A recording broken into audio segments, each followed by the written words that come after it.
Muy buenas tardes a todos, querida audiencia del Uruguay, querida audiencia de la Argentina. Sean bienvenidos a un nuevo capítulo de la sección de entrevistas del canal de Resurgir Nacional, el primer movimiento de tercera posición. Naturalmente, tercera posición que existe en Uruguay, que ha existido, que venimos trabajando arduamente, venimos trabajando desde hace ya varios meses en esta iniciativa. Y hoy tenemos el agrado de contar con un invitado muy especial, que es nada más y nada menos que el señor Héctor Giuliano. Quizás muchas personas de Argentina lo conocerán por su trabajo en lo que respecta a temas de finanzas, el tema de la deuda, ¿no? La cuestión de la deuda, el sistema de deuda perpetua, ¿no? Como usted lo ha calificado. Este, y es un hombre que en definitiva también es un experto, un poco más, yo diría, me parece que es una mente muy experta en temas de conflicto del siglo XX. Recomendamos de Resurgir Nacional ver el programa de TV1, el conflicto del siglo XX, donde él ha participado y ha tratado diversas cuestiones, como por ejemplo la que vamos a hablar ahora, que es básicamente del corporativismo fascista. Ya de por sí la palabra fascismo, hoy en día es una palabra ambigua, se siente como una palabra fantasma, mucha gente ya no entiende lo que es el fascismo hoy en día, y tampoco vamos a perder el tiempo ahora mismo de explicar toda la ideología, todo lo que viene siendo todas las inspiraciones fascistas, porque el tema principalmente ahora es el tema económico. Y para introducir la cuestión económica del fascismo, el corporativismo, un sistema económico hoy en día muy mal interpretado, intencionalmente mal interpretado, y poco conocido también, a decir verdad. Me gustaría introducir este directo con las palabras que escribió un uruguayo en 1934 llamado Adolfo Agorio. Cito textualmente: a la vez que un régimen de ideas de gobierno, el fascismo es un sistema de interpretación espiritual de la historia. En su doctrina están las fuerzas morales y sobre todo los valores de la voluntad que operan en el primer plano del proceso económico. Económicamente, y acá hago un paréntesis, marchamos ya sobre las fronteras de una conciencia nueva. Ninguna civilización cesa definitivamente hasta haber agotado todo su contenido. Y nuestra época se halla en ese momento trágico en que una humanidad medrosa y atónita se pierde explorando el vacío de sí misma antes que dar el salto en la sombra.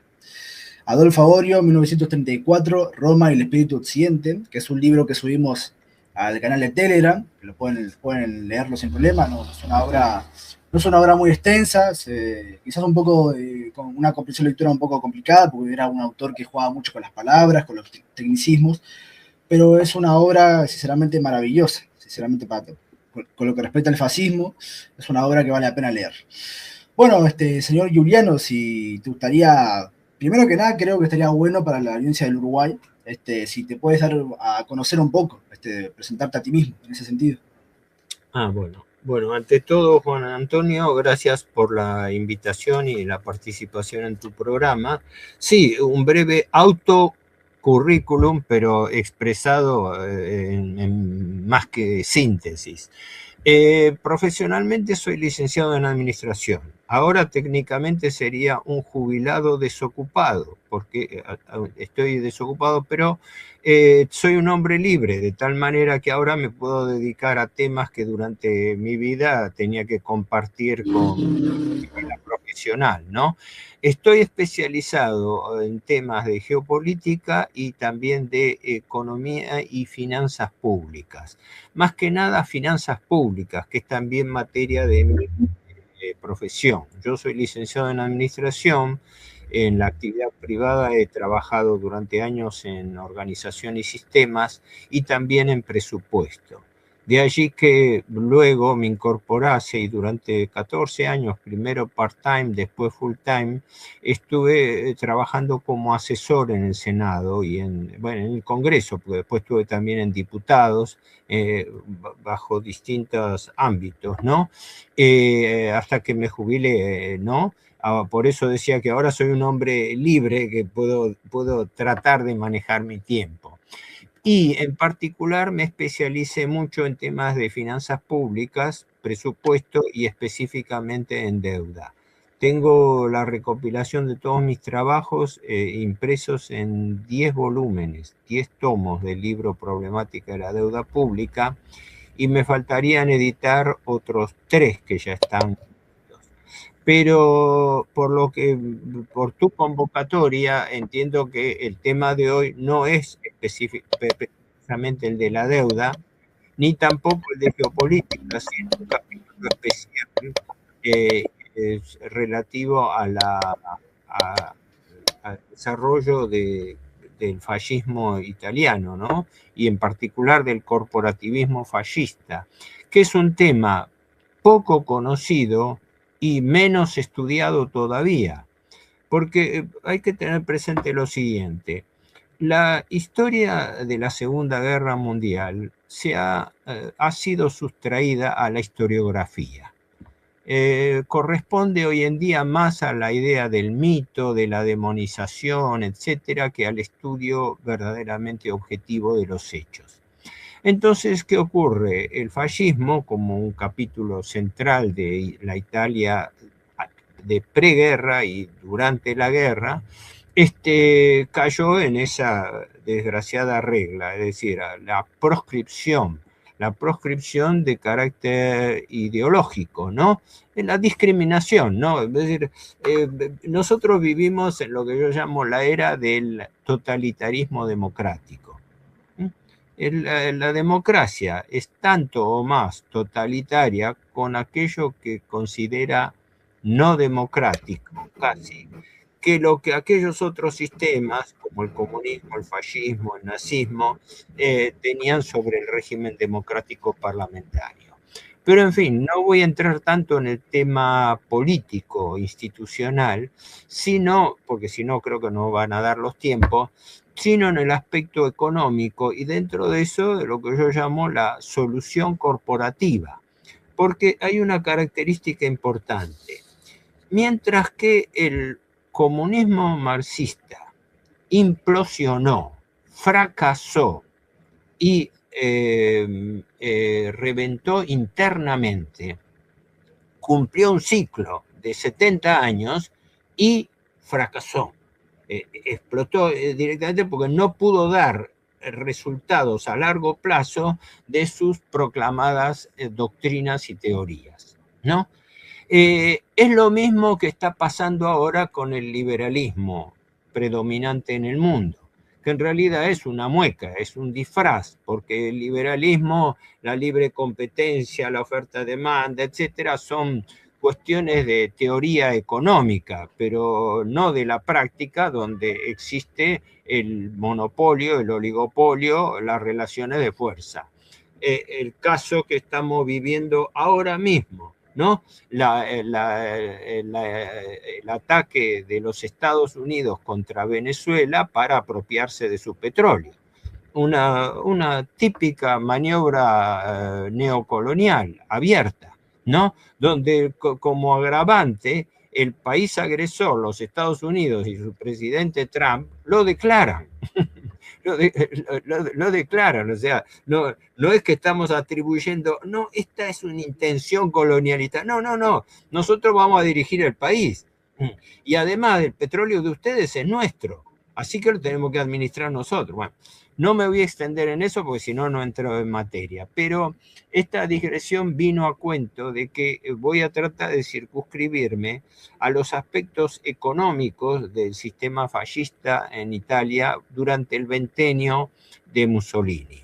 Como es sabido, Mussolini asume en el año 1922 a través de un movimiento de tipo popular revolucionario, socialista, nacional italiano. Fue la famosa Marcha sobre Roma, que se organizó a través de su partido, que en ese momento tenía poca existencia, porque después de la guerra, en el año 1919, se crearon los llamados Fasci di Combattimento, que eran grupos fundamentalmente juveniles, nacionalistas, pero que peleaban sobre una base socialista, porque no nos olvidemos que el propio Mussolini venía del socialismo tradicional, pero con una diferencia muy importante, que esto es una divisoria de aguas que marcó la diferencia entre fascismo y marxismo. El fascismo rechazaba y rechaza fundamentalmente el concepto de lucha de clases, mientras que el marxismo utilizaba y supuestamente utiliza la dialéctica de oposición entre el capital y el trabajo. El fascismo, como doctrina revolucionaria del siglo XX, buscaba la solución coordinada, ordenada, asociada del capital y trabajo, es decir, del interés empresario y el interés del trabajador a través de los sindicatos, y para eso se hacía necesaria la presencia de un Estado fuerte. Si no, estamos en lo que rige hoy en día en la Argentina y en el mundo, que el sector empresario, el sector del capital, manda sobre el sector del trabajo, que es la dicotomía que justamente se quería solucionar con el fascismo. Entonces, quizás vale la pena repasar primero cuáles eran las ideas eje que manejaba la doctrina fascista. Porque, cosa importante, a diferencia del nacionalsocialismo en Alemania, bueno, piloteado obviamente por Adolfo Hitler, Mussolini fue un hombre que dio mucho énfasis al aspecto doctrinario. Tanto es así que él se preocupó de bajar un verdadero decálogo de la ideología fascista. Él escribió la palabra fascismo en la enciclopedia, la enciclopedia Treccani, que es como la espasacalpe en español, ¿no? Pero que fue creada durante el Ventenio bajo la dirección del filósofo Giovanni Gentile, y él mismo se preocupó de escribir la palabra fascismo, donde definía todas sus características y sus ideas centrales. Es muy interesante. Para quien quiera rastrearlo, buscarlo, es importante. Y el fascismo, discúlpeme la interrupción, el fascismo que viene del fascio, ¿no? Que era un símbolo de unidad, justamente. Bueno, el fallo, efectivamente, fallo quiere decir unión, conjunto, porque era el fallo litorio que utilizaban los senadores romanos, porque lógicamente el fascismo era una combinación de nacionalismo y socialismo, pero tomaba como base histórica, reivindicaba el modelo de la antigua Roma. Y en esa época los senadores romanos iban con el fallo litorio, que era un instrumento que consistía... Claro, era como un hacha rodeada de madera, o sea, de varios palos. Claro, de palillos en realidad eran ramas, como ramas de vegetales que rodeaban, por eso el fallo, la unión, el fallo es el conjunto, ¿no? Que rodeaba ese palo, es decir, una especie de bastón rodeado de varillas, plantas, que era el símbolo que utilizaban en la antigua Roma. De ahí surgió la palabra y el símbolo del fascismo, ¿no? Pero más allá de ese aspecto simbólico, el tema es el aspecto ideológico. Si queremos resumir las ideas centrales del fascismo, podríamos resumirlas así. Primero, un fortísimo antiliberalismo. Esa era la base socialista. Que no nos olvidemos que la gente entiende mal el socialismo. El socialismo fue un movimiento generalizado que fue tomando distintas formas durante el siglo XIX. No todo el socialismo fue marxista. El marxismo fue una de las variantes del socialismo. Pero el socialismo tuvo distintas manifestaciones, desde el socialismo utópico hasta el anarquismo, digamos así. y en particular, incluso en la doctrina social católica, por el nacimiento del movimiento social cristiano, de la Escuela de Viena por un lado y la Escuela de francesa por otro. Así que no, mucha gente confunde, entiende que hablar de socialismo es hablar de socialismo marxista. No, el marxismo fue una de las formas de socialismo. Por eso la diferencia en que tanto el régimen alemán se autodenominaba nacionalsocialista, es decir, era fundamentalmente un movimiento social, ¿no? Político-social. Y el fascismo tuvo la característica de ser, por así decirlo, el modelo de base que se desarrolló en Europa. Porque ahora, con la proscripción y con la distorsión histórica de la posguerra, se deja de lado que Mussolini fue un estadista que fue árbitro en la política europea, fundamentalmente en la década del 30. Era el hombre más respetado, era el verdadero factor de equilibrio, el barómetro de equilibrio político en Europa, ¿no? O sea, la Italia, como se repite muchas veces, Italia en la época de Mussolini era una potencia respetada en el mundo. Mussolini sacó a Italia, un país pobre que expulsaba población inmigrante, de la cual nosotros, por lo menos en mi caso, somos descendientes en la Argentina, en Sudamérica y en otras partes del mundo, hasta en Australia, en Estados Unidos. La migración italiana, bueno, fue muy fructífera, pero se hizo a costa de la migración por la pobreza en Italia. Por eso una de las premisas de Mussolini era que no quería que su patria perdiera población y que digamos, expulsara a sus hijos lejos de la tierra natal. Por eso la preocupación por las colonias africanas en Libia, lo que era la Tripolitania y la Cirenaica, en África Oriental, es decir, buscaba canalizar el excedente de población en lugares próximos a Italia, que cumpliesen una función social, económica y también geopolítica de hegemonía italiana en el Mediterráneo. Pero bueno, si empezamos a hablar del fascismo, nos vamos muy lejos. Muy interesante, señor Giuliano. Déjame hacerte este comentario muy interesante con respecto a que Italia era un país pobre antes de la llegada del fascismo de Mussolini. Sobre todo porque con el fascismo, por parte de marxistas, se le ha adjudicado ser básicamente una especie de capitalismo en decadencia. Pero lo cierto es que cuando uno investiga cómo era Italia, lo cierto es que no era un país capitalista. O sea, no puede ser capitalismo en decadencia cuando Italia es que no era una sociedad capitalista siquiera. Y esto de hecho lo trata Mussolini en sus discursos sobre el Estado corporativo, que invitamos a leerlos, están en internet, o sea, lo pueden leer sin problema.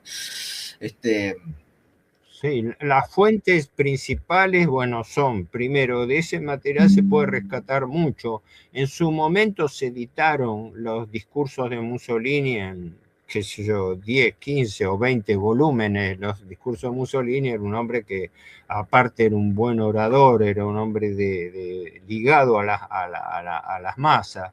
Bueno, como Adolf Hitler o también Perón en la Argentina. Era... Mussolini tenía una concepción muy personalista de su relación. Se le atribuye una frase, ¿no?, que decía: entre yo y mi pueblo, nadie. Él era el vínculo directo, él tenía una ligazón con el pueblo. Él desde el Palazzo Venecia, desde el balcón del Palazzo Venecia, que decía sus discursos, como Perón en la Argentina, tenía una respuesta del pueblo. Por eso él decía, dice, el fascismo, él lo escribe en la enciclopedia Treccani, dice, el fascismo, mirá vos la frase, qué importante, no es un museo de dogmas e inmortales principios, sino una doctrina viva, es un movimiento. Cosa importantísima, porque sí, hoy en día, ¿qué es? Yo lo planteo claramente, ¿qué es la democracia hoy? Un cacareo de palabras huecas, ¿verdad? Puesta al servicio de la partidocracia, puesta al servicio de la mayor corrupción del sistema político, porque los Totalmente. partidos políticos se han transformado en oligarquías y no defienden los intereses de sus representantes, de sus representados, de sus votantes. Tienen una autonomía que dependen de la plutocracia nacional e internacional, es decir, del poder económico financiero que gobierna el mundo, porque el mundo está gobernado por el dinero, no Totalmente. por encima. Hoy en día, y esto lo digo claramente, para Hispanoamérica o Iberoamérica, para incluir a Brasil, hoy en día la democracia es simplemente sinónimo de subordinación. Podríamos ahora hablar sobre el tema de Venezuela, inclusive. Sí, Pero hoy en día, sin duda, la democracia no es más que sinónimo de subordinación y es, condenación a los pueblos hispanos. es una entelequia y concebida y armada sobre principios antinaturales, porque se basa en el principio de la democracia liberal instaurada por la Revolución Francesa, que fue uno de los procesos más sanguinarios e impietosos de la historia, y sin embargo es festejada históricamente como un hito de la modernidad. Bah, habría mucho para hablar sobre eso, pero me refiero concretamente al hecho que la democracia moderna está sostenida sobre la base de principios abstractos. Por ejemplo, fundamentalmente la idea del contrato social de Rousseau. Eso era una de las cosas que criticaba el fascismo. La realidad histórica no habla, ninguna sociedad nació del contrato social, nació de la fuerza de los líderes y de la tradición cultural propia de los pueblos. No fue. No, el mito del contrato social, se ha dicho antropológicamente, ha sido detectado solamente en casos excepcionales, como comunidades aisladas, el caso de muchas islas de Melanesia, que sociedades primitivas llegaban a una especie de entente contractual de división de trabajo. Pero la idea del contrato social no existió nunca, ni siquiera en la Revolución Francesa. Yo quisiera saber bajo qué contrato social se gobernaba en la Francia revolucionaria, ¿no? Con el terror y la guillotina de por medio, y con el desemboque en un imperio, en el imperio napoleónico. Pero no me quiero ir lejos, quiero volver al primero, el esquema, así casi enunciativo por razones de tiempo. Primero, el marco de ideas del fascismo como concepción filosófico-política. ¿En qué estaba lo diferencial? Primero, en su antiliberalismo. El liberalismo construye artificialmente su enfoque social partiendo de la extrapolación del individuo a la sociedad, como diciendo, la base del contrato social, la sociedad concebida como suma de individuos espontáneamente organizados, lo cual es un mito, no existe. Es la contraria, como explicaba el profesor de Maillet, sociólogo, dice, no, el hombre no explica la sociedad, es al revés, la sociedad explica al hombre, porque el hombre no vive aislado. Entonces, todo lo que se puede hablar del hombre parte de la base de cuál es la estructura de organización social. Y frente a eso existen hoy en día dos grandes alternativas, de las cuales impera compulsivamente una sola. El idealismo, la utopía democrática de que los individuos eligen a sus representantes y que el monopolio de la representatividad política está en manos de los partidos políticos, o la idea de comunidad organizada donde los hombres se agrupan según las ramas naturales de la comunidad organizada, que son aquellos lugares donde el hombre trabaja, se mueve, eh, cubre sus inquietudes religiosas, políticas, sociales. Es decir, aquellos, el corporativismo en sentido general y no solamente económico, abarca la idea de comunidad organizada, donde los hombres se agrupan y buscan la representatividad a través de las instituciones naturales de esa comunidad, que es coincidente con el pensamiento de la doctrina social católica. La doctrina social católica establece eso, y era la experiencia con la cual se organizó la cultura cristiano-europea medieval, que era la base por la cual se constituían las corporaciones.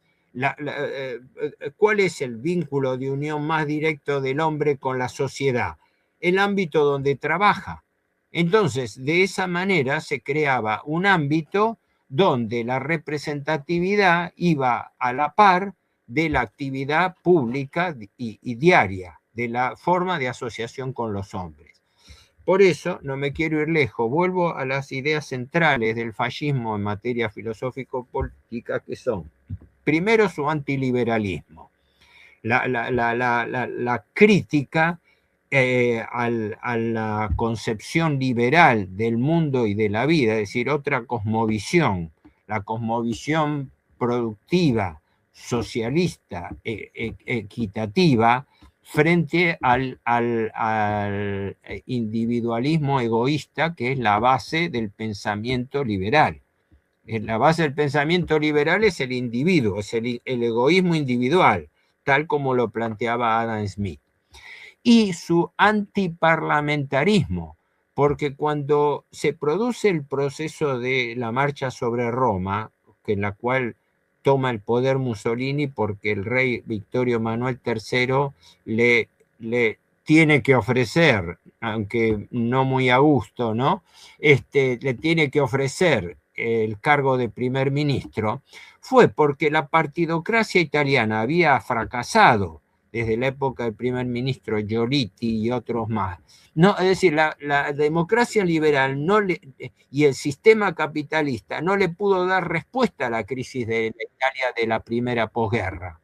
De la misma manera que cuando estalla la crisis de 1930, tampoco el capitalismo liberal le pudo dar una solución a la crisis internacional.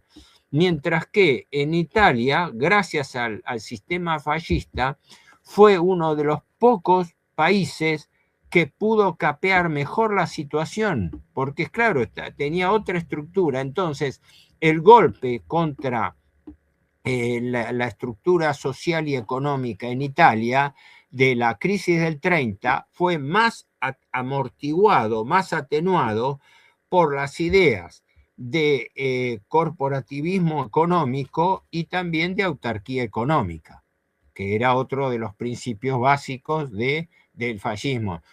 Mussolini tenía una premisa que era, dice, la independencia económica es la base de la soberanía política. Claro, no hay soberanía política sin independencia económica. Y la base de esa, por eso el fascismo europeo, que fueron las distintas variantes nacionales de fascismo, porque, por ejemplo, para poner un ejemplo, lo que se dio a través del movimiento nacionalista en Rumania con Codreanu y con otros países europeos, que se dio también con el movimiento de las cuatro flechas húngaras y etcétera, fueron todas variantes de lo que se denominó adecuadamente el fascismo europeo. Porque el fascismo europeo fue la respuesta espontánea y coherente que los países europeos dieron para salvar sus propias nacionalidades y que quedó sepultada por la Segunda Guerra Mundial por la invasión de dos grandes potencias marginales a Europa. Desde el oeste, la potencia norteamericano-británica, fundamentalmente norteamericana con su apoyo, alianza británica, y en el este el sistema comunista. Esa alianza entre capitalismo y comunismo marxista, notablemente, fue la que destruye no solamente la independencia interna de Europa, sino que también destruye los sistemas nacionales europeos, que desde ese momento pasan al capitalismo financiero internacional.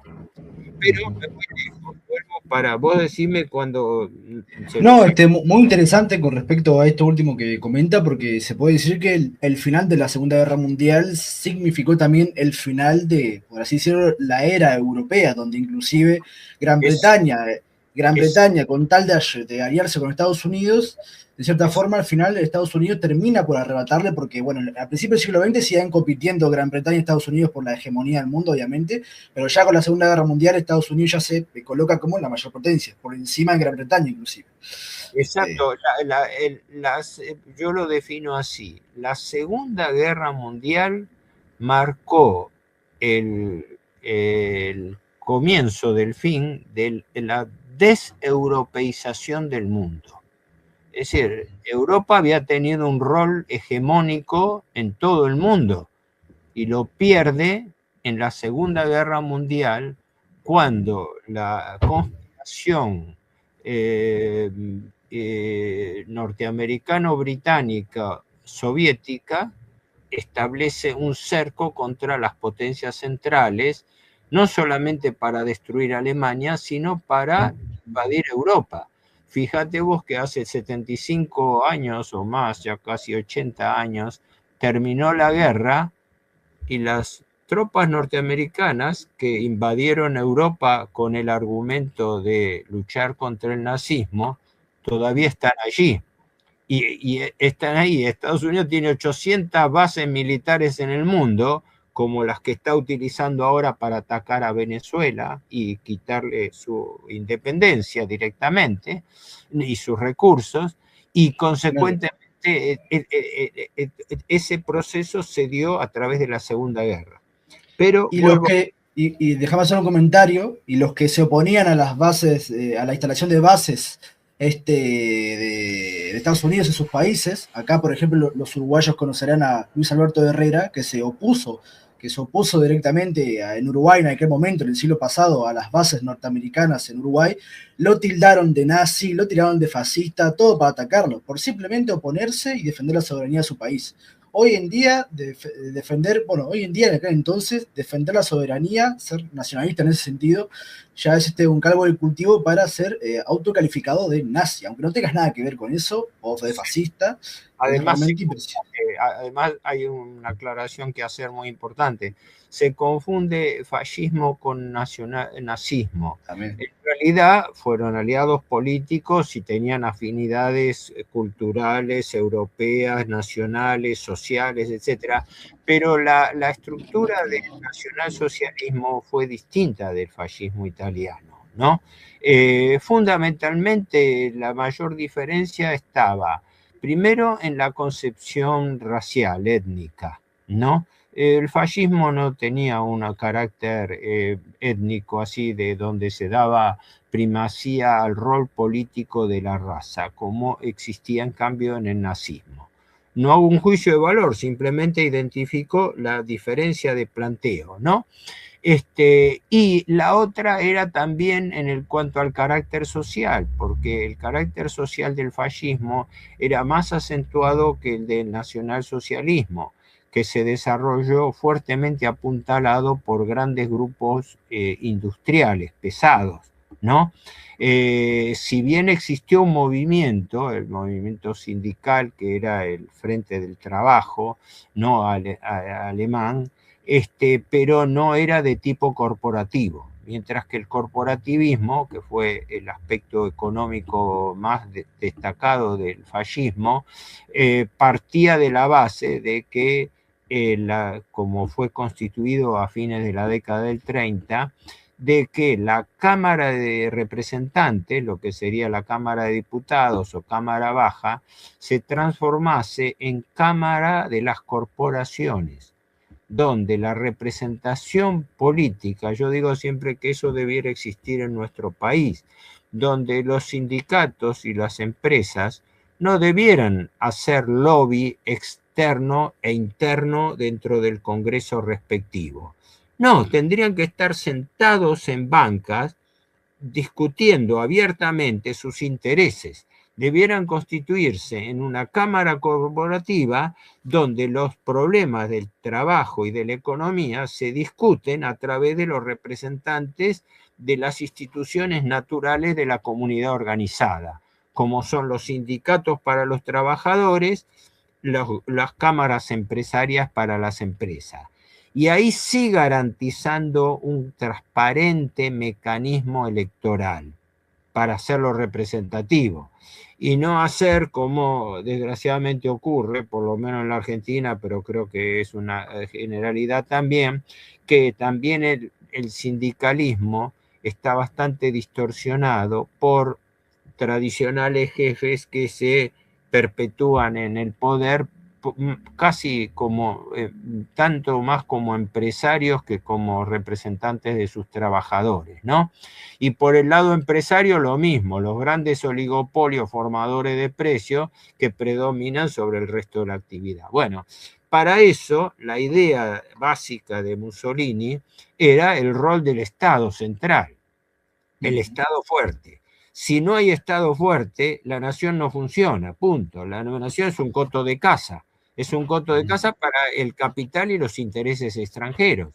Por eso los países del mundo, de toda Iberoamérica, están vulnerados porque no tienen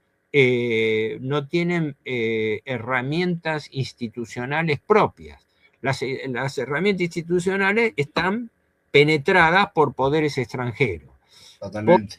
Por solo breve y corto porque es el tema mío, el de la deuda. ¿Cómo? La deuda es el principal problema, el condicionante total y absoluto de todo lo que ocurre en la Argentina y en el mundo. Pero está prohibido hablar de la deuda. Y cuidado con llevarlo al Congreso. Y cuidado con plantearlo públicamente. Porque todas esas cosas estaban salvadas en el esquema fascista porque el Estado fuerte se encargaba de regular las cosas. Se recuerda la anécdota, creo que fue en el año 1924, donde hubo un escándalo provocado por Mussolini, porque Mussolini rechazó la oferta de un préstamo de la banca Morgan, cosa que en ese momento se consideraba, y ahora una herejía. Si es al revés, si las bancas imponen sus préstamos.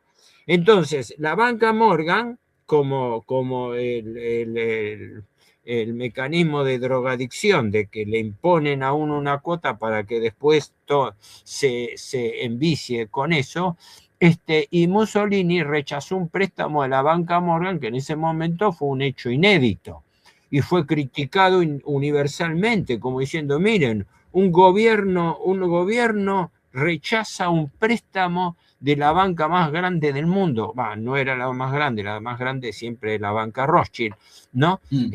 Pero son materializaciones.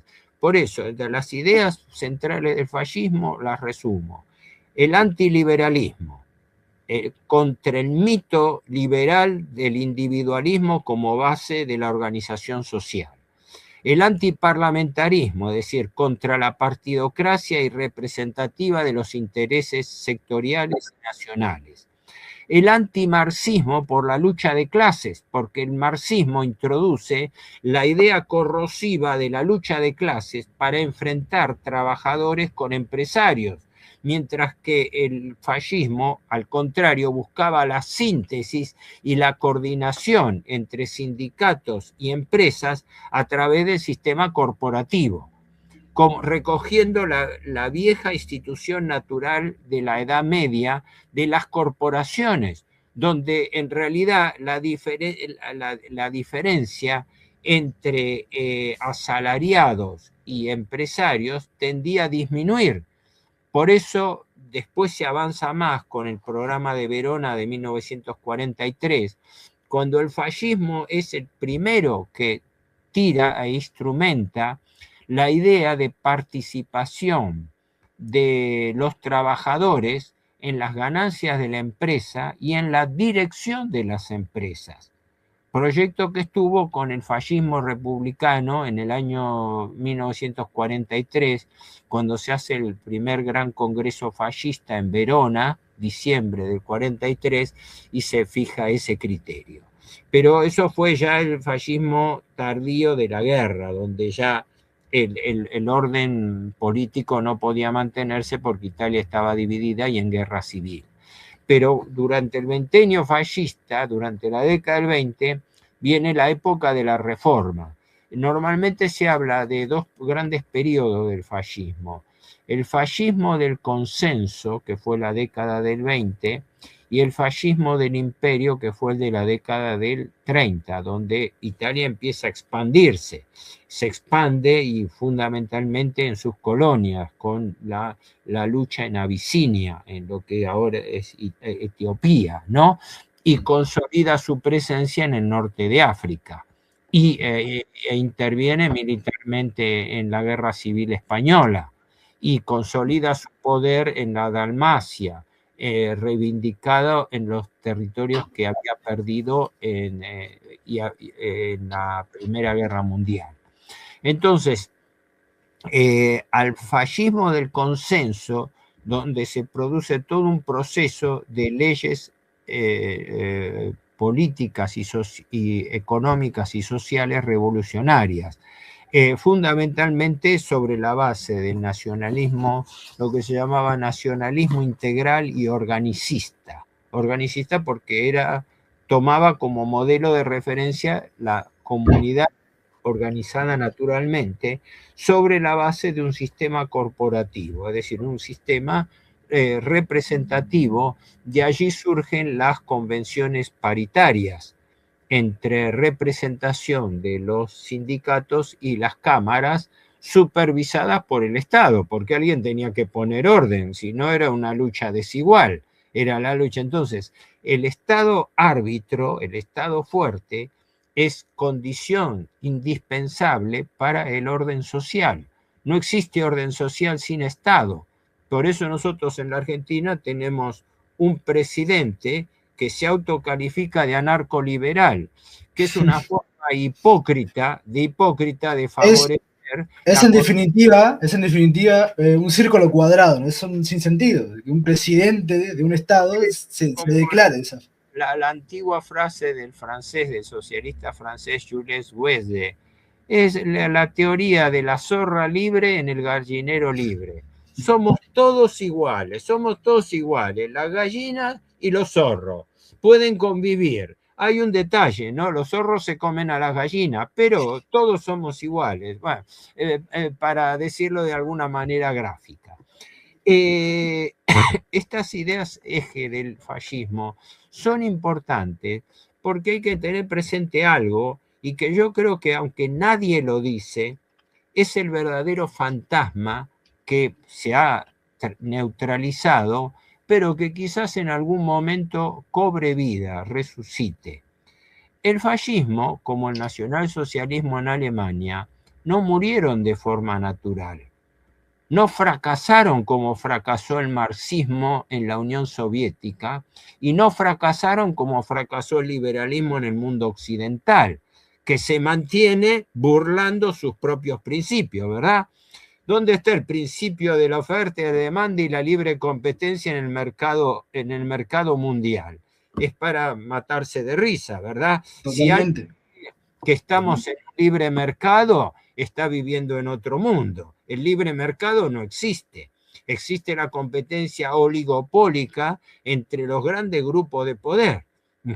Y además, estamos en la época plutocrática, como se denunciaba en las encíclicas de la Iglesia, no solamente en la Rerum Novarum, sino fundamentalmente en la 40º anno de 1931, ¿no? Que, que afirmaba el Papa Pío XI, condenaba la tiranía internacional del dinero.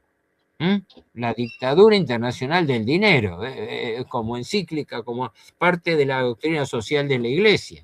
Por eso los liberales tienen un odio visceral, lo mismo que los masones, tienen un odio visceral a la doctrina social católica, ¿no? Y tenemos un presidente impertinente que no sabe ni siquiera de lo que habla, donde dice que la justicia social es un robo.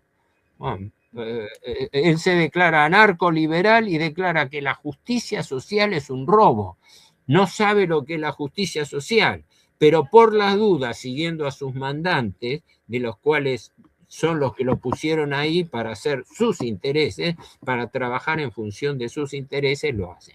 Y este problema es el que enfrentó Mussolini en Italia y a la cual, durante su ventenio, mantuvo bajo control.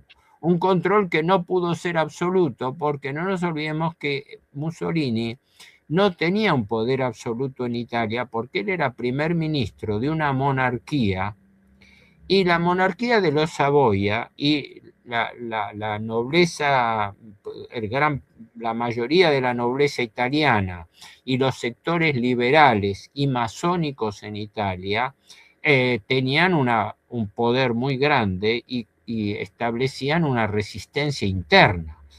Pero frente a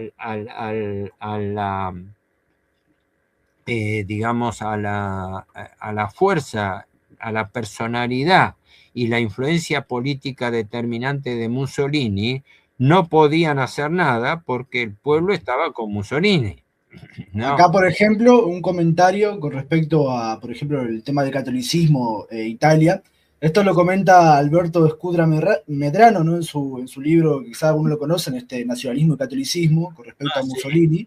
Que, por ejemplo, el tema del catolicismo fueron los conflictos entre la Casa de Saboya, la Iglesia Católica, que dificultó al pueblo italiano practicar su fe, porque el pueblo italiano era profundamente católico. Y bueno, el hecho revolucionario de Mussolini fue los pactos de Letrán. Letrán, claro. Desde el asalto al Vaticano en 1870, los papas vivían formalmente recluidos en el reducto vaticano, es decir, la instauración de la República y la influencia de la masonería habían neutralizado el poder político de la Iglesia. ¿Se compartirá, no se compartirá, se discutirá, no se discutirá? Eso es otro capítulo. Pero lo concreto es que fue Mussolini en el año 1929 el que firma el famoso Pacto de Letrán, donde le da al Vaticano la categoría de Estado independiente, con lo cual lo salvaguarda de la influencia del Estado italiano. Es más, lo ampara por el Estado italiano que está, digamos, obligado en parte no tanto a sostenerlo, sino en parte a no combatirlo, ¿no? Que es una cosa que, bueno, ha tenido muchos vaivenes, ¿no? Sobre todo con los gobiernos socialistas, liberales, en fin. Pero es un tema político complejo. Vuelvo a las ideas centrales del fascismo, el antiliberalismo, el antiparlamentarismo, es decir, contra la plutocracia, el antimarxismo y su lucha de clases, la idea de nacionalismo integral y organicista, el corporativismo, donde las fuerzas del capital y trabajo no están en tensión opuesta, sino están fusionadas y en función del interés común. Por eso se crean. Ahora nosotros oímos hablar muchas veces de convenciones paritarias. ¿Por qué se llaman paritarias? Porque sindicatos y empresarios podían discutir en paridad de condiciones. Pero ¿quién garantizaba esa paridad de condiciones? El Estado. El Estado que se sentaba en la mesa y obligaba a las partes a ponerse de acuerdo sobre la base de intereses comunes con defensa de los intereses del pueblo, porque, por ejemplo, una de las primeras medidas que tomó Mussolini fue la prohibición del derecho de huelga. Y hoy en día el derecho de huelga es usado y abusado por muchos sindicatos, incluso en temas que son vulnerables como servicios públicos, cuando el derecho de huelga en los servicios públicos es un atentado contra el usuario, contra la población. Entonces, una cosa es pelear con derechos por sus reivindicaciones en el ámbito de la empresa, perjudicando a la empresa como forma de tensión. Otra cosa es perjudicar a un tercero, porque es una actitud extorsiva, ¿me explico? Es decir, un paro de servicios públicos es una actitud extorsiva. Yo dejo sin transporte a la gente para presionar para que aumenten salarios, sean públicos, sean privados. Ese tema bajo el fascismo andaba fuertemente, ¿no? Hay una famosa anécdota que contaban, pero eso ocurrió a poco de asumir Mussolini. Los ferrocarriles italianos, que en ese momento estaban en desarrollo, eran la principal vía, habían sido descuidados no solamente por la posguerra, la pobreza y los problemas, sino por todas las huelgas, las luchas intestinas, la politiquería, etcétera, ¿no?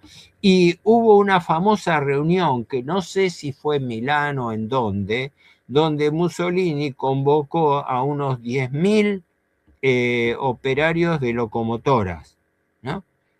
Y les bajó un discurso donde le dijo la línea de que inmediatamente tenían que ponerse las pilas y regularizar los servicios de ferrocarriles. Y parece ser que al otro día los ferrocarriles andaban horario, los guardas de ferrocarriles cumplían con sus horarios, con sus obligaciones, etc. Porque si no, la tendencia de los asalariados y los trabajadores es buscar su comodidad. Entonces ahí nadie es ingenuo, ni con empresarios ni con trabajadores. Ahí la cuestión era la cultura del trabajo.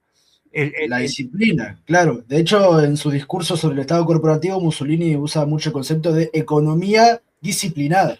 Disciplinada, exacto. Vos sabés, mira, te lo cuento como una anécdota porque hablando con un viejo, bueno, la anécdota sería para más pintoresca todavía, pero hablando en la Argentina hace muchos años con un viejo fascista, que en realidad no era tan viejo, pero él había sido Balila.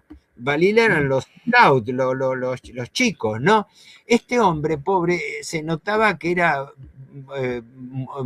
muy ignorante, pero no ignorante en el mal sentido de la palabra, un hombre muy humilde, creo que incluso no sabía escribir, ¿no?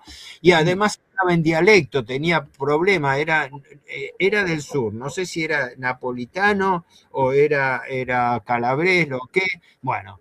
Pero me llamó la atención que este hombre tenía un respeto militar por la gente. Venía, me saludaba a mí, me saludaba a otro, porque eran reuniones de italianos que habían venido después de la guerra y tenían un buen concepto de lo que había sido el éxito de la economía y la política italiana durante la guerra. Mussolini no fracasó. Mussolini fue desplazado por la guerra, pero no porque el fascismo haya fracasado, ¿me explico? Lo mismo que el nacionalsocialismo en Alemania. Todos hablan del milagro económico alemán de posguerra, del milagro económico italiano de posguerra, pero se cuidan muy bien de hablar del milagro económico y alemán de la preguerra, que fue más difícil porque Alemania no solamente tuvo un milagro económico, sino de político y armamentista, que no tuvo después de la posguerra, y no tuvo ayuda externa como la tuvo del Plan Marshall para reacomodar su economía. Inclusive, con el caso alemán, yo recomiendo un texto de un economista alemán llamado Hans Kerr, que se llama El Alemania nacionalista a través de sus economistas, donde inclusive él aclara que el tema de la economía de rearme, que se exagera mucho, no fue tampoco principal en la Alemania de los años 30. Fueron otras economías mucho más importantes, porque se dice, no, bueno, Alemania resurgió por el tema de lo militar. No, no fue solo eso. No fue solo eso. Exacto, y lo que vos decís es correcto, porque Alemania afrontó un problema que le costó mucho, que fue que hasta entrado el año 42, 43, el porcentaje de la economía alemana abocada a la producción de guerra todavía era relativamente bajo, mientras que los Estados Unidos, que habían planificado la entrada en la guerra contra Europa, y contra Alemania en particular, tenían asignada más recursos a la industria de guerra que Alemania, que fue una de las observaciones. Bueno, el ministro Todt había fallecido, pero toma el Ministerio de Armamento Speer, que el ministro Speer no era un hombre que venía del ámbito industrial precisamente, él era arquitecto, pero fue muy buen organizador y se manejó con los grupos de gerenciales alemanes que recuperaron terreno aplicando recursos de la industria civil rápidamente a la guerra, ¿no? Como fueron el caso de vehículos, artillería móvil y otros más. Pero con este tema nos dispersamos mucho. Vuelvo a las ideas centrales del fascismo porque estoy mezclando política y economía y en realidad lo estaba. Todo esto no se hubiera podido lograr sin el liderazgo carismático de Mussolini. Esta es la teoría, la vieja controversia sobre el rol de los grandes hombres en la historia. Cómo la historia está determinada por la aparición de grandes personalidades que, algunos para bien, otros para mal, no hacemos juicio de valor, pero que fueron estadistas que cambiaron su país, ¿no? Fue el caso de Adolf Hitler en Alemania, Mussolini en Italia, Stalin en Rusia, es decir, o Mao Zedong en China. Fueron personalidades que definieron un régimen político institucional de gobierno distinto, mientras que otras personalidades políticas no menos importantes, pero tuvieron menos autonomía y fueron más presentadas y vendidas a la opinión pública que sus verdaderos méritos. El ejemplo paradigmático para mí es Winston Churchill. Winston Churchill fue elevado a prohombre cuando en realidad sus méritos personales, no, era un hombre muy hábil, pero en lo personal muy cuestionable por sus propios complejos y por su propia personalidad, o el caso del presidente norteamericano Roosevelt, que con su carisma y con su manejo en realidad estaba manejado por el grupo del Brain Trust, ¿no? Un trust de cerebro de grandes banqueros y banqueros y hombres de negocios de Wall Street, ¿no? En su mayor proporción judíos norteamericanos, que fueron los que planificaron la entrada de Estados Unidos en la guerra desde el fracaso del New Deal en el año 1937, porque mientras el plan cuadrienal de Alemania, Hitler y Roosevelt asumen el mismo año, en el año 33. Hitler instaura el primer plan cuadrienal, que fue exitoso desde el punto de vista que cambió la economía alemana y absorbió la mano de obra. Hitler asume con 6 millones de desocupados y en el año 35 esa suma había bajado a 500.000. en 2 años conjugó. Mientras que en cambio, paralelamente, Roosevelt encara el famoso New Deal, que es tomado como modelo, pero la gente no dice que el New Deal fracasó en la crisis financiera de 1937, que fue tan fuerte como la de las postrimerías del 30. Y allí es donde Roosevelt llama a Bernard Baruch, que fue el mismo que asesoró e influyó sobre el presidente Wilson en la Primera Guerra Mundial, para preparar el WIR. El WIR era el ente de empresas para la defensa, para la guerra. Y Estados Unidos levanta su economía gracias a la economía de guerra. Estados Unidos sale de la crisis en el año 1940 gracias a la economía de guerra, porque empieza la fabricación en gran escala de toda la industria civil convertida a material de guerra. En Italia no pasó eso, porque Italia en materia de armamentos tuvo una carrera acelerada también, sobre todo en la marina, ¿no? Los astilleros italianos produjeron naves modernas, rápidas y muy competitivas, pero en cambio la marina, lo que llamaban la supermarina, fue un arma un poco reacia a Mussolini, porque estaba muy penetrada por la masonería, y consecuentemente el rol de la mayor fuerza que tenía Italia, que era la fuerza naval comparativa en Europa, tuvo un desempeño más bajo, ¿no? Tuvo acciones importantes, tuvo acciones de submarinistas, de sabotaje, pero tuvo derrotas navales notables, ¿no? Pero no hablamos de la guerra, hablamos de la parte política ideológica. Entonces, antes de continuar con esa parte, me gustaría interrumpirte un poco para señalar unos comentarios de la gente que está comentando en vivo. Sí, me interesa por si hay inquietudes, preguntas, porque... El usuario Enrique Ferrari nos comenta: también no olvidemos que Mussolini erradicó la mafia siciliana y llevó la política de recuperación de tierras. Bueno, de hecho, curiosamente, a donde fueron a parar todos esos mafiosos que Mussolini expulsó fue a Estados Unidos. De hecho, ahí terminaron muchos. Después, el señor José Paulino Aranda, que le mandamos un saludo, comenta: el rearme alemán se inició durante la República de Weimar. Ejemplo de esto es que los acorazados de bolsillo se comenzaron a desarrollar en la década del 20. Muchísimas gracias por el comentario, señor Aranda. Te mandamos un saludo desde el Resurgir Nacional. Este es un señor que personalmente, bueno, nos invitó a participar en su programa de radio, en Radio Fénix. Y nada, sin duda le tenemos un cariño desde el movimiento de Resurgir Nacional.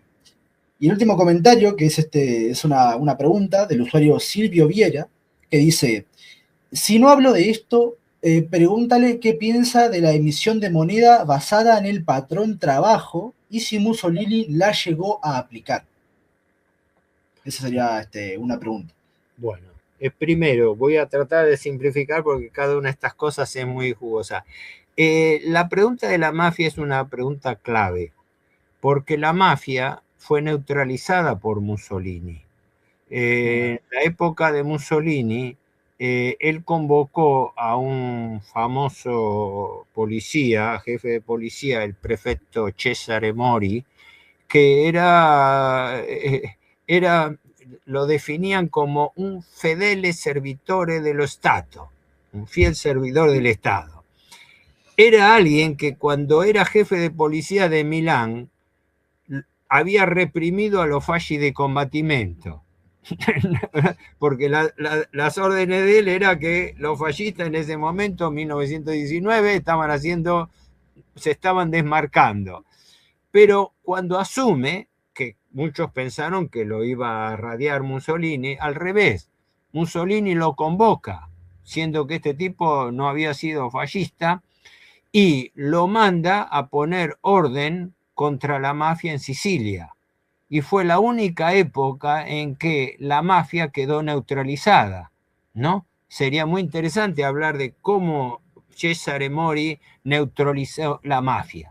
Ahí es donde Mussolini, que fue también una debilidad, él tuvo mucha consideración de no ser muy drástico con respecto a los opositores políticos y a los jefes mafiosos, porque los mandó a la isla de Ischia, Elba, los mandó como una especie de detención domiciliaria para que no intervinieran y los congeló en sus pueblos. Pero eso sí, Cesare Mori puso orden en Sicilia. ¿Y sabes cómo lo logró eso? Una vez me lo explicaba, es un italiano que vivió esa época. Él hacía redadas. Como los clanes mafiosos eran fundamentalmente, son clanes familiares, él hacía redadas. Sí, le llegaban a matar un carabinero, al otro día aparecían 10 mafiosos muertos. En poco tiempo puso orden en Sicilia y desde entonces no fue. Pero la mafia ítalo-norteamericana, con Lucky Luciano, que estaba preso con cadena perpetua, llegó a un acuerdo con la Armada norteamericana. Eso es una historia muy larga, pero muy importante. Que la Armada norteamericana toma contacto con la mafia ítalo-norteamericana y particularmente con Lucky Luciano, que después fue considerado, él protestó de que él había sido un héroe para descansar entre los héroes de Estados Unidos, porque utilizó los contactos de la mafia para facilitar la invasión anglo-norteamericana a Sicilia en julio de 1943, donde liberan, que estaba congelado en su domicilio, al famoso Don Calò. Don Calò lo llamaban porque era Calogero Rollero, ¿no? Creo que se llama Calogero de apellido, ¿no? Que era el hombre más importante de la mafia siciliana y que fue el que bajo Estados Unidos controla todo el sur de Italia. Por eso cuando desembarca Patton llevaba un pañuelo al cuello, no sé si un pañuelo amarillo o un pañuelo rojo, que era el símbolo que habían acordado de que había un acuerdo con la mafia. Por eso gran parte de los soldados italianos en Sicilia se rindieron prematuramente y no combatieron porque Mussolini había dispuesto que las defensas costeras estén a cargo de los propios pobladores, de los propios soldados de la zona, pensando en que iban a defender con más garra su territorio. Y fue al revés, fueron los que primero se rindieron para salvaguardar de la destrucción a sus pueblos, lo cual por un lado era lógico, pero por otro lado se debía a que habían sido muy penetrados por la mafia, que les había transmitido que las indicaciones de los grupos mafiosos estaban con Estados Unidos. Y esa fue una de las razones por las cuales, y desde entonces, por eso el poder de la mafia, luego también el reverdecer de la camorra napolitana y ahora con la droga, la Ndrangheta calabresa, ¿no? Pero en su momento estuvieron neutralizados. Tiene razón, preguntaba. Me gustaría poner un comentario acá. Le mandamos un saludo al joven Satsu Santiago, que nos saluda desde su humilde ubicación en Uruguay, no sé dónde pará. Quiero leer un comentario acá. Primero quiero leer un comentario acá que me parece muy interesante, sobre todo el tema de Estados Unidos. Ahora le continúo un saludo a Satsu, que dice que Estados Unidos se valió de la mafia, italiana, para recuperar Sicilia y el sur de Italia. Es totalmente cierto. Sí. Lo que estaba comentando. Es para muy largo.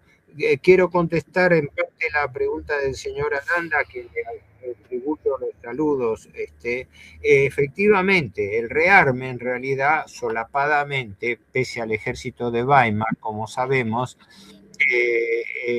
había sido comenzado en forma clandestina de distintas formas durante la República de Weimar, pero en forma, llamémosle, muy mitigada, ¿no? Pilotos alemanes que fueron a formarse y capacitarse en la Unión Soviética, después de la firma del Pacto de Rapallo de 1922, ¿no? En la época del gobierno Ebert, ¿no? Socialdemócrata, porque el ejército de Weimar se mantuvo, aunque reducido a 100.000 hombres, pero altamente calificado. También la construcción de submarinos clandestinos que hacía en Finlandia, ni hablar el desarrollo del arma aérea, ¿no? Que bajo la aviación civil había sido ya desarrollada, pero que después se amplifica durante el gobierno nacional socialista. Pero es cierto que sí, el rearme ya se había planteado incipientemente y en gran medida, en cierta medida, bajo la República de Weimar. Pero, claro, nada que ver con el rearme que se produce a posteriori. Y con respecto al financiamiento de la guerra, sobre todo el que se produce bajo el nacionalsocialismo, en la primera etapa, cuando bajo el ministro de Finanzas, Hjalmar Schacht, ahí tuvo que ver mucho también, no solamente el rápido crecimiento y despegue de la economía alemana, que había salido de la recesión del 30, sino también la experiencia de las letras MEFO, que eran unas letras emitidas en forma cuasi convencional en la industria pesada alemana, y con los cuales se financiaron las obras públicas, fundamentalmente las Autobahn, las autopistas de Alemania, la reactivación de las grandes obras públicas, como las represas, etcétera, y el rearme, que se hicieron utilizando estas letras MEFO, que yo escribí al respecto, tengo 2 o 3 trabajos sobre qué fueron las letras MEFO. Eran unas letras de tipo geseliano, tomando la idea de Silvio Gesell, ¿no? La idea de... En el canal de YouTube Resurgir Nacional, perdón la interrupción, tenemos una entrevista hecha a un economista argentino sobre Silvio Gesell. Recomendamos la entrevista, que fue de las primeras que hicimos, porque es un pensamiento económico muy interesante. A Carlos Lusch, por Sí, casualidad. exactamente. Sí, exactamente. Soy amigo de él y soy miembro del Instituto Gesell, porque todos dicen Gesell, pero en realidad es Gesell, ¿no? Gesell era en realidad, murió en 1930, ¿no? Estuvo en la Argentina, había vivido en la Argentina y después fue un socialista independiente, incluso estuvo en la República Espartaquista de Baviera, fue ministro de Hacienda de la República Espartaquista anarquista de Baviera en 1920. Se salvó de que lo fusilaran porque él mismo dirigió su propia defensa, porque a los jefes de la República Espartaquista a muchos los fusilaron. Y él se salvó porque él había sido convocado, porque era un tipo de ideas no tradicionales, pero no llegó a aplicar sus ideas. Sí se hicieron experiencias en un pueblito de Austria, Borgel. Hay toda una larga historia. Si entrevistaste a Carlos Lusch, él lo habrá explicado con fluidez. Entonces, con respecto a la emisión monetaria, a la economía italiana creció durante el fascismo, sobre todo en la década del 30, y fue también centralizada, y se crea el IRI, Instituto de Reconstrucción Industrial, que sobrevivió a la guerra y que fue el grupo de empresas de la industria pesada, ¿no? Que como si fuese la principal cámara empresaria y que dirigía también la producción de guerra, ¿no? Durante la República de Saló, el que fue titular fue el ingeniero Agostino Roca, del grupo Tequín de la Argentina, y general, ¿no? Que vino a la Argentina después de la guerra, constituyó acá empresas que están en Argentina, en México, en Brasil, y hoy en día es un grupo multinacional, ¿no? Pero el fundador, Agostino Roca, había surgido de la Dálmine de Torino, creo que era, y fue virtualmente ministro de Industria de Mussolini.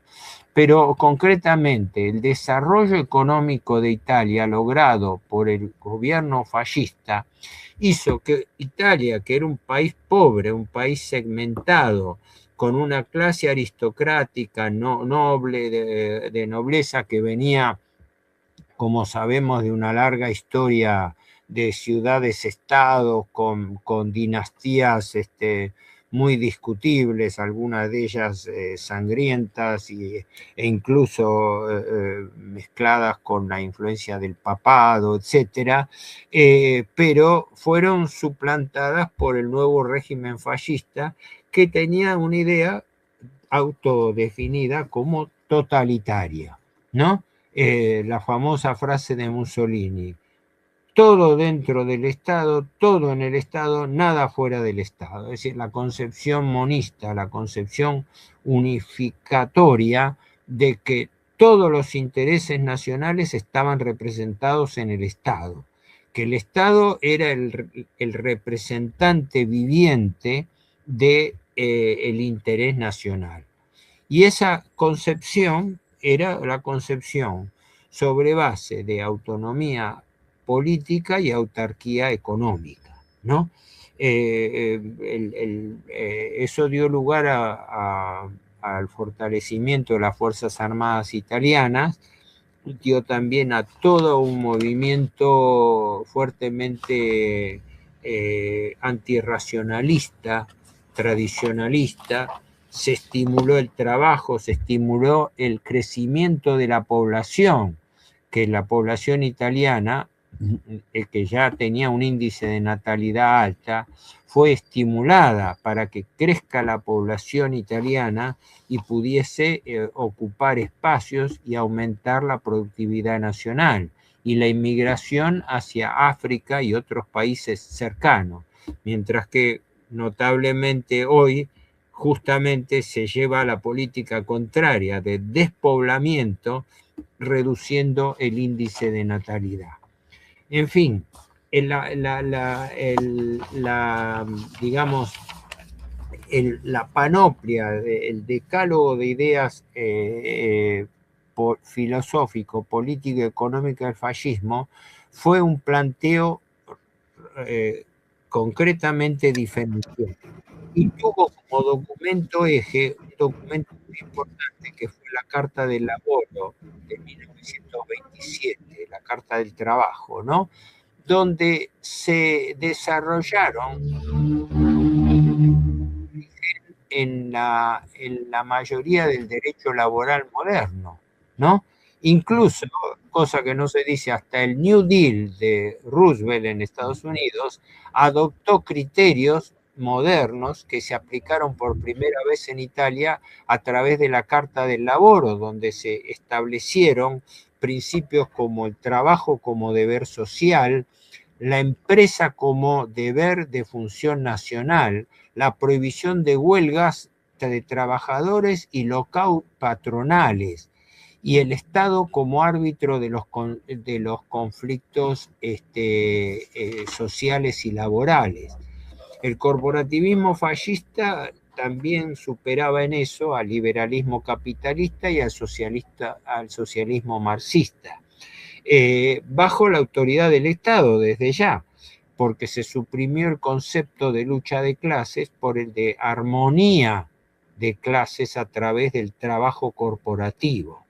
Se negó la lucha de clases, se combatió esa animosidad del trabajador frente a su empleador, cosa que era la semilla de la discordia alentada por el socialismo marxista, y la incorporación de sindicatos únicos y obligatorios, pero dependientes del Estado. Es decir, a diferencia del sindicalismo moderno, los sindicatos en Italia eran estatales, tenían designaciones y autoridades del Estado, ¿no? Esa fue una diferencia, por ejemplo, con el sindicalismo peronista en la Argentina, ¿no? Que adoptó medidas, porque toda la legislación moderna, social y laboral argentina fue tomada del corporativismo fascista, ¿no? De ahí el progreso de los sindicatos y del trabajo en la Argentina, y consecuentemente del desarrollo económico de la posguerra. Pero en la Argentina los sindicatos no fueron ni son estatales, siguen siendo privados, es decir, siguen siendo asociaciones, corporaciones privadas. Yo no sé, habría muchísimo para hablar. La Cámara de las Corporaciones, que reemplazó a la de diputados, fue establecida poco tardíamente, pero la idea ya estaba. El mecanismo corporativo empezó a funcionar desde mitad de la década del 20, 1925 aproximadamente en adelante, pero la institución propiamente de las corporaciones fue formalizada en la década del 30 y muy cerca del comienzo de la guerra, 38, 39, por lo cual no llegó a formalizarse tanto como se esperaba. Sí, decime. No, te quería preguntar con respecto.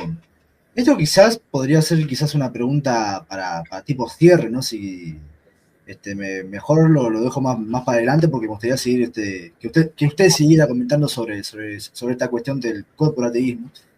Pero por ejemplo, haciendo hincapié un poco en lo que vendría siendo el tema de la representación real, ¿no? De los intereses nacionales. Porque como usted bien decía, ¿no? uno de los principios de este pensamiento, de esta alternativa económica, el marxismo y el liberalismo, es el tema del antiparlamentarismo, ¿no? Que justamente hoy en día es una estructura que representa falsamente los intereses de una nación realmente. Tipo, el Parlamento nunca, y hasta el día de hoy lo sigue haciendo, nunca ha representado los intereses nacionales.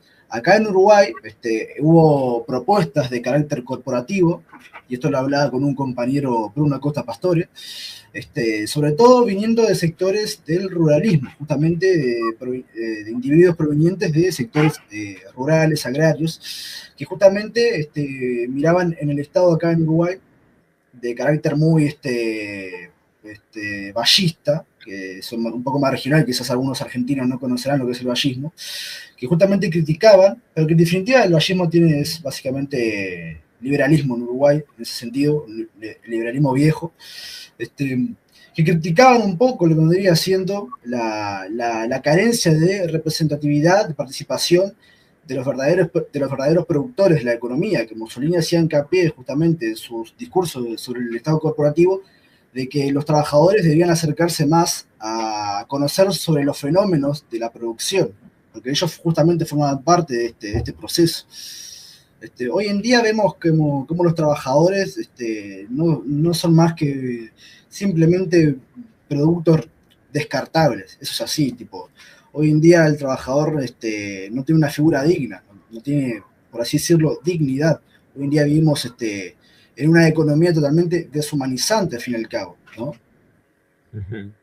Mira, es un tema largo para hablar, no podríamos abarcarlo ahora, pero el dilema que se vive hoy en día, justamente por el desconocimiento y la proscripción de la idea corporativa, es que forzosamente se mantiene la tensión entre el asalariado y el patronazgo, o sea, entre los sectores asalariados sindicales y los sectores empresarios, que era la clave que el fascismo solucionaba. Es decir, la corporación sobre la base de entendimientos sectoriales.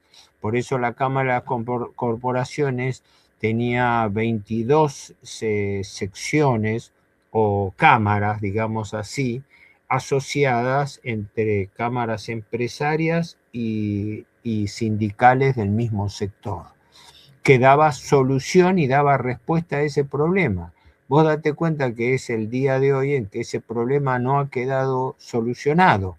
Seguimos dentro de un dualismo donde en realidad, por influencia del liberalismo capitalista, o del capitalismo liberal, para ser más preciso, el sector empresario ha avasallado y avasalla cada vez más los derechos de los trabajadores.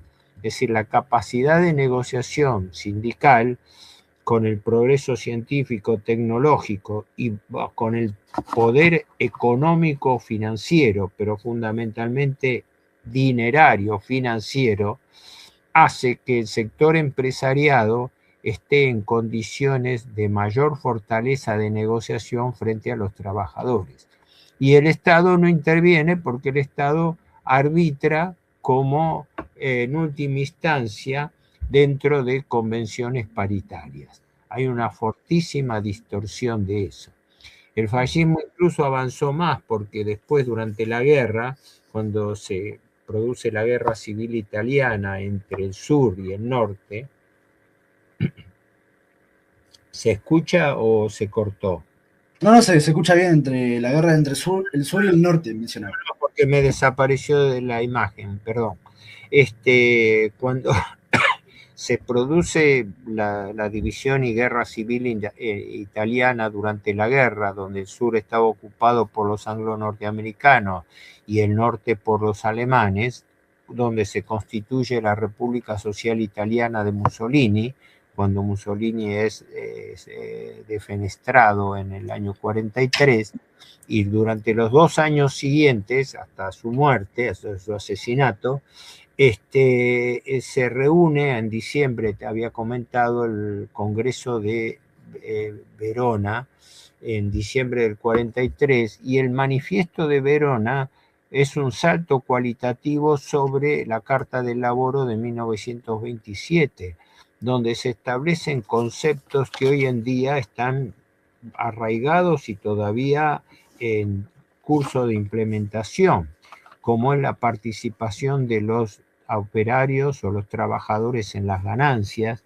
incluso no se hablaba directamente, según creo, en la gestión de la empresa, ¿no? El respeto por la propiedad privada, pero la garantía del Estado sobre el trabajo, la importancia del trabajo productivo, lo que Mussolini hablaba, el estímulo al trabajo útil.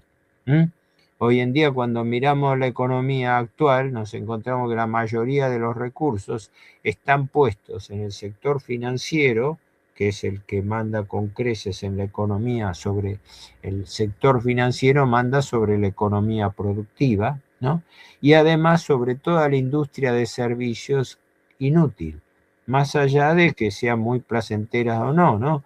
Con la industria del turismo y todas sus variantes a la cabeza, ¿no? Pero que no producen, no realizan realmente un aporte a la economía productiva nacional.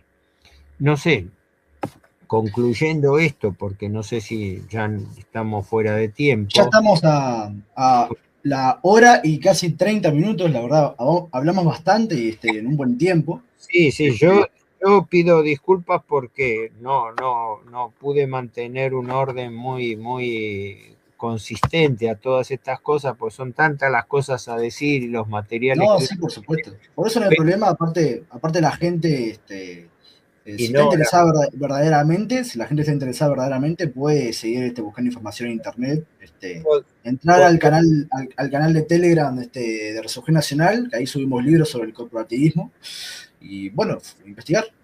Hay material. Yo si querés simplemente redondeo mis ideas centrales en los siguiente. Hacemos eso, redondear, y yo te voy a hacer una pregunta para concluir, tu opinión sobre el tema del corporativismo.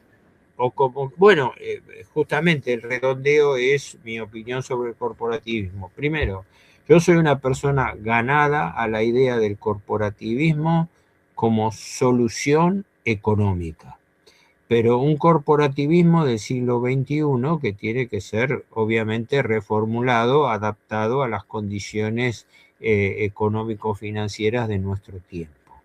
Pero soy partidario de que debiera existir una coordinación sectorial entre sindicatos y cámaras empresarias por sectores, y que, como pasó en la Italia fascista, la Cámara Baja, la Cámara de Diputados, debiera ser sustituida por una Cámara de Corporaciones, donde quienes se sienten en las bancas parlamentarias sean representantes genuinos de las instituciones naturales de la comunidad organizada y no de los partidos políticos, que son instituciones artificiales y hoy en día oligárquicas, porque no defienden el interés nacional ni de sus representados siquiera, sino defienden el interés de sus propios miembros, su propia cúpula directiva, y el respeto a los intereses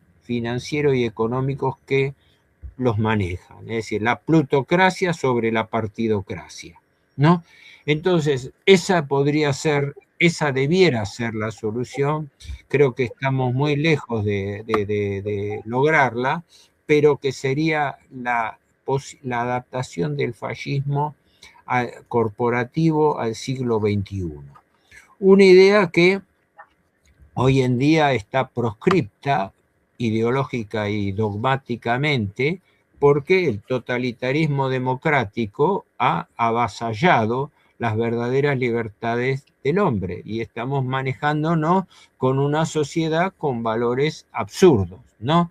En materia de género, en materia de aborto, es decir, estamos manejando, fíjate vos a qué hemos llegado a una sociedad que invierte los valores tradicionales y naturales de la comunidad organizada, donde se estimula no tener hijos, donde se promueve una liberalidad social, sexual, que es contraria a la idea de familia, que era la que tenía perfectamente arraigada la Italia fascista como la Alemania nacional socialista, que tenía muy claro, como toda la sociedad europea, que la familia era el núcleo básico de la sociedad y que las instituciones naturales de la comunidad organizada eran las que tenían que dar respuesta a esto. ¿Qué ocurre? Ahora la partidocracia está en contra de la comunidad organizada, la impide. Las verdaderas manifestaciones de la sociedad son neutralizadas. Por eso se ataca a la iglesia, se atacan sus instituciones, se ataca a la familia, se ataca la demografía, se ataca el estímulo del trabajo productivo. En fin, estamos frente a una sociedad que ha invertido los valores porque estamos viviendo en la sociedad producto de la derrota de Europa en la Segunda Guerra Mundial. Este es el mundo de la Segunda Guerra Mundial que estamos viviendo y padeciendo ahora, con todas las variantes del tiempo y las circunstancias producidas. Así que El orden del 45, ¿no? El orden mundial del 45, ¿no? Que se configuró. Sí, el orden político de Yalta-Potsdam, desde el punto de vista político internacional, la división del mundo entre grandes potencias, pero con los cambios producidos, la irrupción de China, de las grandes potencias, pero bajo un esquema de superpotencias que luchan entre sí y donde el ciudadano es un individuo neutralizado donde no tiene la más mínima capacidad de reacción, ni tiene los canales de representatividad política y social que le daría un sistema corporativo, que es el que refleja donde realmente el hombre vive, trabaja y desarrolla sus ideas. El partido político es la antítesis del corporativismo, porque el partido político es una sociedad artificial, convencional y subsidiada financieramente por el capital plutocrático. Mientras que en cambio, en las sociedades naturales de la comunidad organizada son aquellas que representan el lugar donde el individuo vive, trabaja, desarrolla su actividad diaria, con lo cual se crearía una simbiosis adecuada entre la actividad natural del hombre y sus canales de representatividad e interés político. No, ahora las cosas van por separado. Los problemas... En definitiva, el partido político es lo artificial y lo corporativo es lo natural. Ya de por sí ya tiene una ventaja. Ya tiene una ventaja. Exacto, los partidos políticos son instituciones artificiales que desnaturalizan las instituciones naturales de la comunidad organizada a través de las cuales se tendría que estructurar el Estado. Por eso el mundo vive al revés, vive patas para arriba, y por eso la finanza manda sobre la economía y la economía manda a su vez sobre la vida social. Y así tenemos la sociedad que tenemos, plagada de problemas insolubles de orden, de delincuencia, de corrupción, de droga, entonces, cosas que no existían, eran impensables en esa época y que ahora son moneda corriente y ahora controlan el mundo, inclusive. Es el mundo en poder del dinero, es la victoria del dinero. No sé si quienes tenemos mi edad seguramente no lo vamos a ver, pero la generación más joven de ustedes es la que tiene que mentalizarse, porque son ustedes los que tienen la responsabilidad de pensar estas ideas alternativas, porque existen. Y nuestra misión en este momento es transmitirle a las nuevas generaciones por lo menos una cuota parte de estas ideas para que, adaptadas al siglo XXI, traten de revertir una situación que va a terminar arruinando totalmente la sociedad en que vivimos. Hasta aquí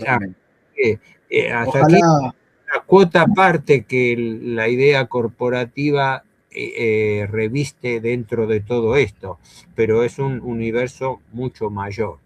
Totalmente. Ojalá la generación actual o la siguiente, ¿no?, vea justamente, ¿no?, el resurgir nacional de cada una de sus patrias, ¿no? Bueno, yo te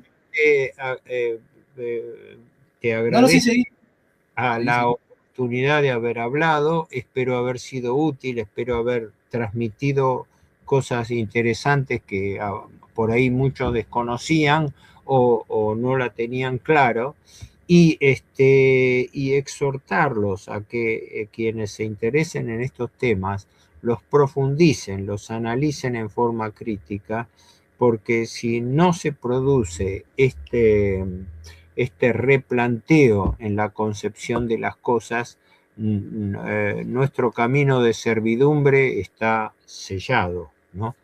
Pero te agradezco a vos que te tomás el trabajo de mantener un canal de comunicación al respecto, y desde ya espero haber sido útil y estoy a tu disposición. Te agradezco. Un placer, bueno, nos mantendremos en contacto, y nada, te agradezco, por supuesto, no haber participado en este programa, en el capítulo 12 de la sección de entrevistas sobre el podcast de Resurgir Nacional, y esto para los espectadores que han mirado el podcast. El capítulo 6 saldrá dentro de no mucho tiempo. Estén atentos a las redes sociales que estaremos avisando por ahí, porque se viene un capítulo muy interesante que estará dividido en dos partes. Tema Venezuela, tema Occidente, y después un tema más regional que será el tema de la política un poco acá en Uruguay. Bueno, muchísimas gracias al señor Héctor Giuliano por haber participado. Le agradecemos a todos los espectadores, los que estuvieron presentes mirando este directo sobre el corporativismo, el sistema natural al que creo que todos no deberíamos aspirar o tomar como ejemplo. Bueno, suerte. Saludos a todos. Chao. Hasta la próxima. Chao.